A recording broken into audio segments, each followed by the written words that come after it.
Jalen, two of your favorite people of all time have been long in a feud. Magic Johnson and Isiah Thomas, for various different reasons, which we will get into, have been at odds for years. Feels like decades. Well, they've reconciled. Let's watch. You are my brother. Let me apologize to you if I hurt you, that we haven't been together. And God is good to bring us back together. All right? I know, man. It hurt me too. Come here, man. First and foremost, both of those gentlemen were my childhood idols. I think I'm going to cry. And it didn't stop when I became adult. I'm definitely going to cry. They both still represent that in my life. So many people as athletes get recognized for their accomplishments on the floor. And yeah, we can talk about the Pistons' back-to-back championships and Magic's championships in college and in the league. But I tell you, I just follow those guys otherwise, in business, in media, trying to be an owner, trying to be a professional. These gentlemen's big smiles, the way they're philanthropic, giving back to their community, family-oriented leaders. And for me to see these two guys, as somebody who grew up following everything they ever said and did, there was a period in my life where one day I had to pick sides. Like, wait a minute, Isiah ain't on the Olympic team? Like, hold on, what's going on?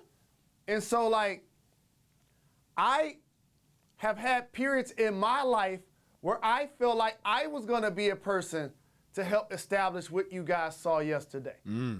So for me to actually see it take place, and I'm not gonna hide from the second part of this, to also be mentioned. They called out, Magic and Isiah called out C-Webb and myself. Yep. To reconcile, to see eye to eye, and to be on the same page.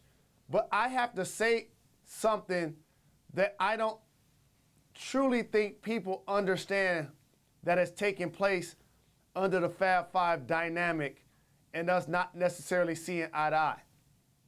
It's not that I and Chris Webber aren't seeing eye to eye.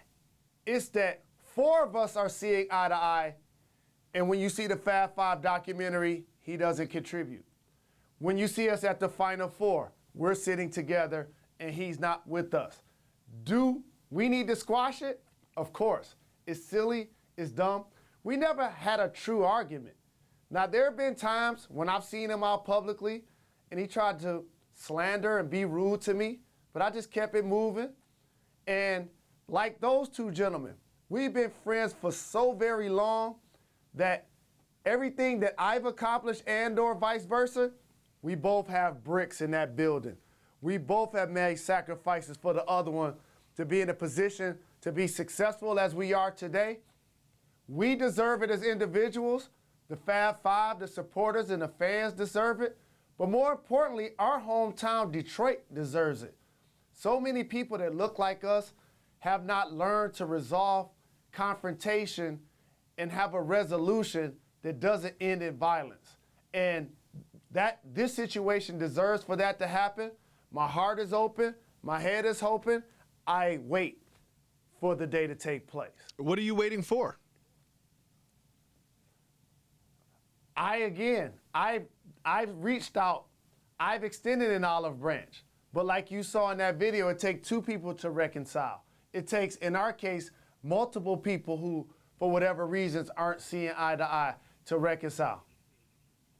So, Jalen, I know you're not a crier, but when you and Chris Webber finally do what Magic and Isiah did, you gonna drop a tear, little one? Maybe. I don't know.